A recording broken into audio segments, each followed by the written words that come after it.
വലൈക്കും വറഹ്മത്തുള്ളാ.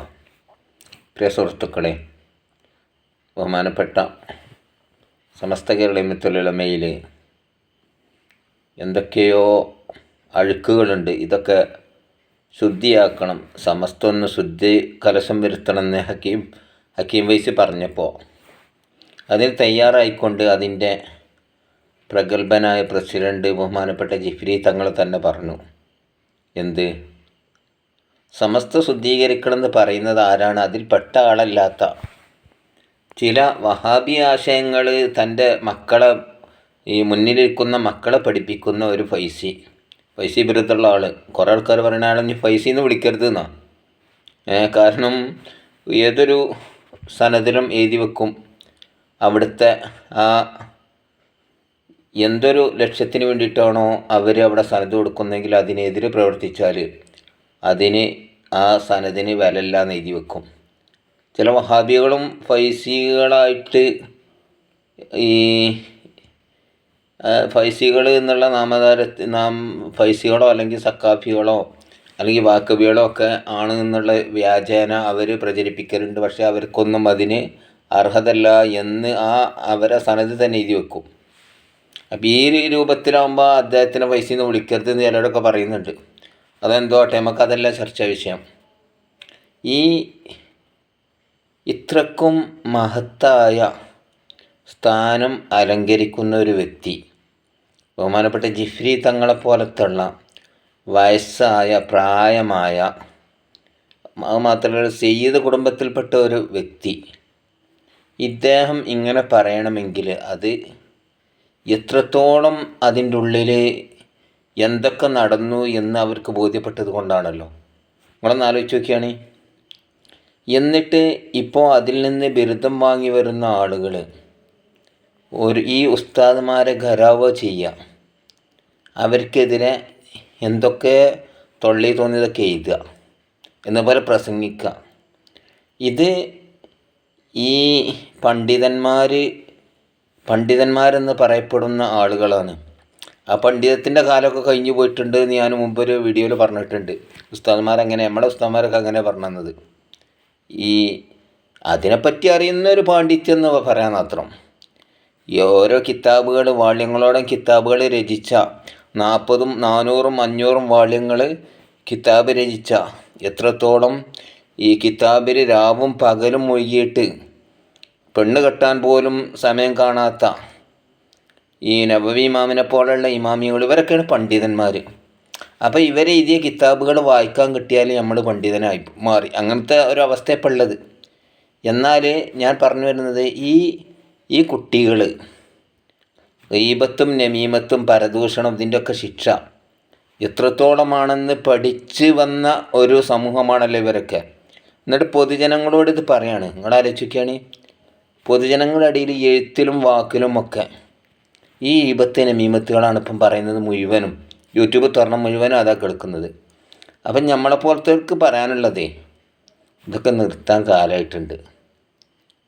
നിങ്ങളിവിടെ വളർന്നാൽ ഇപ്പോൾ ഓരോ വിഭാഗത്തുനിന്നും ഓരോ വിഭാഗങ്ങളിങ്ങനെ ആയി പിരിഞ്ഞുകൊണ്ട് ഇങ്ങനെ ഓൾക്ക് തോന്നിയതുപോലെ ഇജ്തിഹാദ് ചെയ്ത് ഗവേഷണം ചെയ്ത് കണ്ടുപിടിക്കണ നിയമങ്ങൾ ഇതിവിടെ നടത്തണമെന്ന് കണ്ടാൽ, അതുകൊണ്ടാണ് സാമ്പത്തികം വളരുക എന്ന് മനസ്സിലാക്കിക്കൊണ്ടാണ് ഇതൊക്കെ ഇവിടെ ചെയ്യുന്നതെങ്കിൽ ഈ ദുന്യാവിൻ്റെ വിലയും നിലയും ഇപ്പോൾ യൂട്യൂബിൽ ജിഫ്രി തങ്ങൾ ഇവിടെ പറയുന്ന ഓരോ പ്രസംഗങ്ങളും ഇപ്പം ഞങ്ങളെ മഹല്ലിൽ വന്നുകൊണ്ട് ഇപ്പം ഇന്നലെ പ്രസംഗിച്ചതും ഒക്കെ എന്താണ്, തഖ്വയിൽ ജീവിക്കാനും തഖ്വയിൽ അധിഷ്ഠിതമായ ജീവിതം കാഴ്ചവെക്കാനും, അതുപോലെ തന്നെ എന്താണ് നമ്മൾ ഇഖ്ലാസുള്ള ആളുകളാകാനും. ഇങ്ങനെ ജീവിച്ചിട്ടില്ലെങ്കിൽ കുറേ നിസ്കരിച്ചിട്ടുണ്ടാകും, നോമ്പ് വെച്ചിട്ടുണ്ടാകും, പക്ഷേ നമ്മൾ വീട്ടിലതുണ്ടാവില്ല. ഇന്നലത്തെ പ്രസംഗം അത് തന്നെ. ഇപ്പം നമ്മളെ മഹല്ലിൽ എന്താണ് സലാത്ത് വാർഷികം നടന്നുകൊണ്ടിരിക്കുക. നമ്മുടെ മഹല്ലിൻ്റെ ഖാദിയാണ് ജിഫ്രി തങ്ങൾ. അപ്പോൾ ആ പ്രസംഗത്തിൽ പറഞ്ഞതാണ് എന്ത്, നമ്മൾ കുറേ ഇബാദത്തുകളൊക്കെ ചെയ്തിട്ടുണ്ടാകും, നമ്മുടെ മനസ്സ് ക്ലിയർ ഇല്ലെങ്കിൽ, അതൊന്നും എന്തിൻ്റെ നിയ്യത്ത് ശരിയായിട്ടില്ലെങ്കിൽ നമ്മൾ ഏട്ടിലുണ്ടാവില്ല എന്നാണ് പറഞ്ഞത്. നമ്മൾ നോക്കുമ്പോൾ കുറേ നിസ്കരിച്ചിട്ടുണ്ട്, നോമ്പ് വെച്ചിട്ടുണ്ട്, ഹജ്ജ് ചെയ്തിട്ടുണ്ട്, സദഖ ചെയ്തിട്ടുണ്ട്, ഒക്കെ ഉണ്ട്. അവിടെ ചെല്ലുമ്പോൾ നമ്മൾ ഏട്ടിലൊന്നും ഉണ്ടാവില്ല, ഒക്കെ കാലിയായിരിക്കുന്നു. അത് മാത്രമല്ല, നമ്മൾ ചെയ്ത എല്ലാ ഇബാദത്തുകളും നമുക്ക് കാണിക്കപ്പെടുമെങ്കിലും, ഇത് വേറൊരു പോയിൻ്റാണ്, കാണിക്കപ്പെടുമെങ്കിലും എല്ലാ നല്ല സൽക്കർമ്മങ്ങൾ ഇങ്ങനെ ഉണ്ടാകും. അപ്പോഴാണ് ഓരോരുത്തരിങ്ങനെ വന്നിട്ട് മീസാന് സ്വർഗത്തിലേക്കുള്ള തട്ട് എന്താണ് മുൻതൂക്കമാകുമ്പോൾ ഓരോരുത്തർ വന്നുകൊണ്ട് പറയാം, എന്നോനെ ഈബത്ത് പറഞ്ഞിട്ടുണ്ട്, എന്നെ നമീമത്ത് പറഞ്ഞിട്ടുണ്ട്, അതുണ്ട് പറഞ്ഞിട്ട് ഒക്കെ എടുത്ത് കൊടുത്തിട്ട് അവസാനം ഒന്നുമില്ലാതെ വട്ടപൂജ്യമാകും.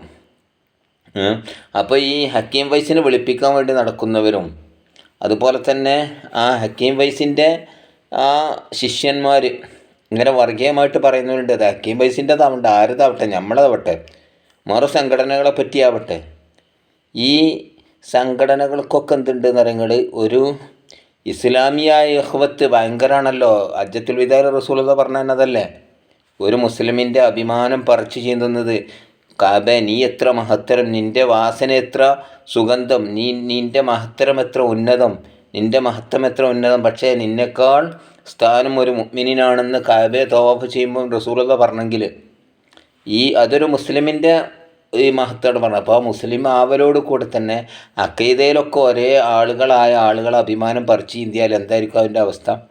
അപ്പോൾ ഇതൊക്കെ മനസ്സിലാക്കിക്കൊണ്ട് നമ്മളെന്താണ്, ഇതൊക്കെ നമ്മൾ ഇന്നങ്ങോട്ട് മണ്ണ് മറിഞ്ഞു പോയാൽ, ഇന്നങ്ങോട്ട് മരിച്ചാൽ നാളെ നമ്മൾ ഖബറിലാണ്, ഈ ചിന്ത നമുക്കുണ്ടോ? ഇതില്ലല്ലോ. നമ്മളീ പറയുന്നവരും കേൾക്കുന്നവരും നമ്മൾ യൂട്യൂബിൽ ഇങ്ങനെ പറയുന്നതും പ്രസംഗിക്കുന്നതും ഒക്കെ ഇവിടെ ശേഷിക്കും. നമ്മൾ മരിച്ചാൽ നാളെ ഈ നേരത്ത് റബ്ബി നമ്മളെവിടെ ആയിരിക്കും? നമ്മൾ ഖബറിലായിരിക്കും. ചിലപ്പോൾ എവിടെ വെച്ചാണ് മരിക്കുക എന്ന് ഒരാൾക്കും അറിയില്ലല്ലോ. നാളെ എന്താണ് ചെയ്യാമെന്ന് ഒരാൾക്കും അറിയില്ലല്ലോ.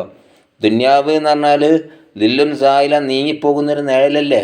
വിദേശിയെ പോലെ ആവാനല്ല നബി പഠിപ്പിച്ചത്. ഒരു യാത്രയിൽ ഇങ്ങനെ പോകുമ്പോൾ ഒരു മരച്ചോട്ടിൽ നമ്മൾ വിശ്രമിക്കാനിരുന്നെങ്കിൽ ആ വിശ്രമം കഴിഞ്ഞ് നമ്മൾ പോകൂലേ. ഇത്രയും സമയമുള്ള ദുന്യാവ്.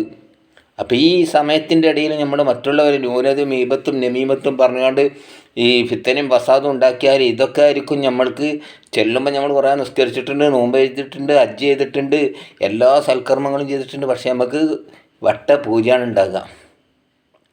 നമ്മളെ നരകത്തിലിട്ട് ശിക്ഷിക്കപ്പെടും. നമ്മൾ ചെറിയ നിസ്സാരമായിട്ട് കാര്യമായിട്ട് ചിലപ്പോൾ ഒരു ദിവസമാണ് നമ്മളെ നരകത്തിലിടുന്നത് വെച്ചെങ്കിലോ, ഒരു ദിവസം എങ്ങനെയാണ് മശറിൽ അവിടുത്തെ ഒരു ദിവസത്തിനെ പറ്റി പറഞ്ഞതാണ്, ഹംസീന അൽഫ സനത്തി മിമ്മാതാദ്ദൂന, 50,000 കൊല്ലം.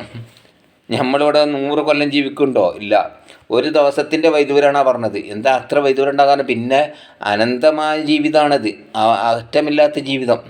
അപ്പം ഒരു ദിവസമാണ് നരകത്തിലെടുക്കണമെങ്കിൽ 50,000 കൊല്ലത്തിൻ്റെ വൈദൂരാണത്.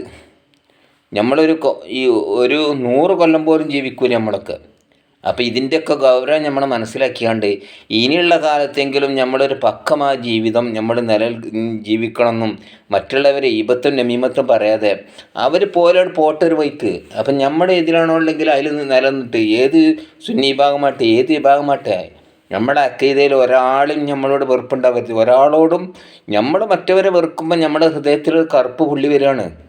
ഈ പുള്ളി വന്നിട്ട് അവസാനം എന്താണ്, നമുക്ക് ഹൃദയം കറുക്കും, കരിക്കട്ട പോലെയാകും. അങ്ങനെ ഈ കരിക്കട്ടമായ ഹൃദയമായിട്ടല്ല നമുക്ക് അതൊരു മുഖലിസ നല്ലൊരു തെളിഞ്ഞ ഹൃദയം തന്നിട്ടുണ്ട്. പ്രസവിക്കുമ്പം സ്ഫടികം പോലെ തെളിഞ്ഞത് ഇതുപോലെ തിരിച്ചു കൊടുക്കാൻ കഴിയണം. അങ്ങനത്തെവർക്കേ വിജയമുള്ളൂ. ഇല്ലാമൻ അത്തല്ലാബി കൽബിൻ സലീം, രക്ഷപ്പെട്ട നല്ല ഹൃദയത്തോടു കൂടെ വരണം. അത്തരം ആളുകളിൽ നമ്മളെ അള്ളാഹ് ഉൾപ്പെടുത്തട്ടെ എന്ന് പറഞ്ഞുകൊണ്ട് നമ്മളിൽ നിന്ന് എന്തെങ്കിലുമൊക്കെ ഈ വീഡിയോയിലോ മറ്റുള്ളവർക്ക് ആർക്കെങ്കിലുമൊക്കെ രുചിക്കാത്തതോ പറ്റാത്തതോ വന്നിട്ടുണ്ടെങ്കിൽ, ദീനിയായ കാര്യമല്ലാത്തതിൽ എന്തെങ്കിലുമൊക്കെ വന്നിട്ടുണ്ടെങ്കിൽ, ഇപ്പം ദീനിയായ കാര്യങ്ങൾ പറഞ്ഞതിൽ എന്തെങ്കിലും പേവൊക്കെ വന്നിട്ടുണ്ടെങ്കിൽ അത് പൊറുക്കട്ടെ എന്നും വന്നു പോയ തെറ്റുകുറ്റങ്ങളൊക്കെ ഉണ്ടെങ്കിൽ അള്ളാഹ് വിട്ടുപുറത്ത് മാഫിക്ക് തരട്ടെ എന്ന് പറഞ്ഞുകൊണ്ട് നിർത്തുന്നു. എൻ്റെ ചാനൽ ആദ്യമായിട്ടാണ് കാണുന്നതെങ്കിൽ സബ്സ്ക്രൈബ് ചെയ്യുക. ഞാൻ പറയുന്ന സന്ദേശം നിങ്ങൾക്ക് നല്ലതാണ് എന്ന് തോന്നിയിട്ടുണ്ടെങ്കിൽ ഞങ്ങൾ ധാരാളം ആളുകളിലേക്ക് നിങ്ങൾ എത്തിക്കുക. ഇതേ എനിക്ക് പറയാനുള്ളൂ. നമ്മളിതിലൊരു ദുന്യവിയായ ആഗ്രഹം, ദുന്യവിയായ ഒരു മോഹം ഉദ്ദേശിച്ചുകൊണ്ടല്ല നമ്മളിങ്ങനെ ചെയ്യുന്നത്. ഒരാളെങ്കിലും നമ്മൾ വാഹിയദ്യബി സബൈക്കോ ഹൈറുല്ലക്കമന ദുന്യാവ് മാഫിയ എന്നാണല്ലോ. നീ കാരണമായിട്ട് ഒരാളെങ്കിലും നന്നായാൽ അത് ദുന്യാവും അതിലുള്ള മുഴുവനും കിട്ടുന്നതിനേക്കാളും നിനക്ക് നല്ലതാണെന്ന് റസൂലുള്ളാഹി പറഞ്ഞല്ലേ. അപ്പോൾ ആ നിലക്കാണ്. അസ്സലാമു അലൈക്കും.